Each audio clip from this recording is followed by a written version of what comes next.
CM Siddaramaiah ರಾಮನ ವಿರೋಧಿ ಅನ್ನೋದನ್ನ ತೋರಿಸ್ಕೊಳ್ತಾ ಇದ್ದಾರೆ. ಕಾರ್ಯಕರ್ತರ ಬಂಧನ ಮೂಲಕ ತಮ್ಮ ನಿಲುವನ್ನ ತೋರಿಸ್ಕೊಳ್ತಾ ಇದ್ದಾರೆ.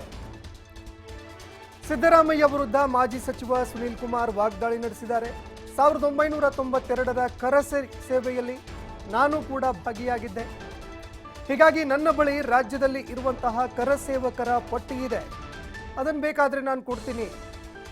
ತಾಕತ್ತಿದ್ರೆ ಕರ ಸೇವಕರನ್ನ ಬಂಧನ ಮಾಡಿ ಅಂತ ಸಿಎಂ ಸಿದ್ದರಾಮಯ್ಯಗೆ ಸುನೀಲ್ ಕುಮಾರ್ ಸವಾಲ್ ಹಾಕಿದ್ದಾರೆ.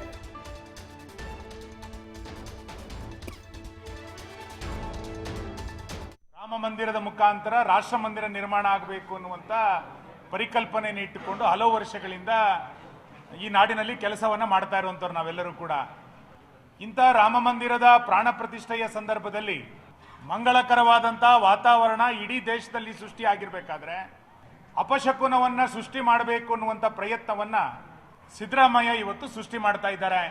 32 ವರ್ಷಗಳ ಹಿಂದೆ ಕಾರ್ಯಸೇವೆಯಲ್ಲಿ ಭಾಗವಹಿಸಿದಂಥ ಹುಬ್ಬಳ್ಳಿಯ ಕಾರ್ಯಕರ್ತನನ್ನ ಬಂಧನ ಮಾಡೋದ್ರ ಮುಖಾಂತರ ರಾವಣ ಮಾತ್ರ ರಾಮ ವಿರೋಧಿ ಅಲ್ಲ, ನಾನೂ ಕೂಡ ರಾಮ ವಿರೋಧಿ ಅನ್ನೋದನ್ನ ಕಾರ್ಯಕರ್ತನನ್ನ ಬಂಧನ ಮಾಡೋದ್ರ ಮುಖಾಂತರ ತನ್ನ ನಿಲುವಿನ ಮುಖಾಂತರ ಇವತ್ತು ಕಾಂಗ್ರೆಸ್ ಸರ್ಕಾರ ಸಿದ್ಧಗೊಳಿಸ್ತಾ ಇದೆ.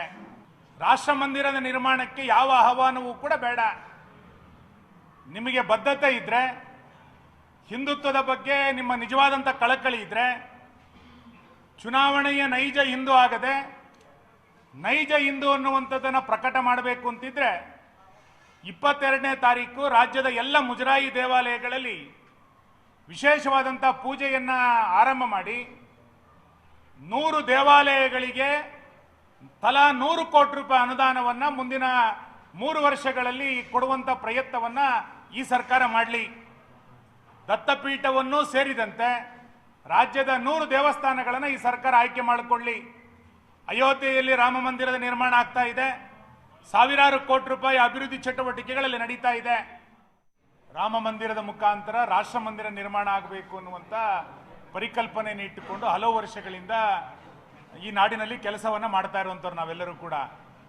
ಇಂಥ ರಾಮ ಮಂದಿರದ ಪ್ರಾಣ ಪ್ರತಿಷ್ಠೆಯ ಸಂದರ್ಭದಲ್ಲಿ ಮಂಗಳಕರವಾದಂಥ ವಾತಾವರಣ ಇಡೀ ದೇಶದಲ್ಲಿ ಸೃಷ್ಟಿಯಾಗಿರ್ಬೇಕಾದ್ರೆ ಅಪಶಕುನವನ್ನ ಸೃಷ್ಟಿ ಮಾಡಬೇಕು.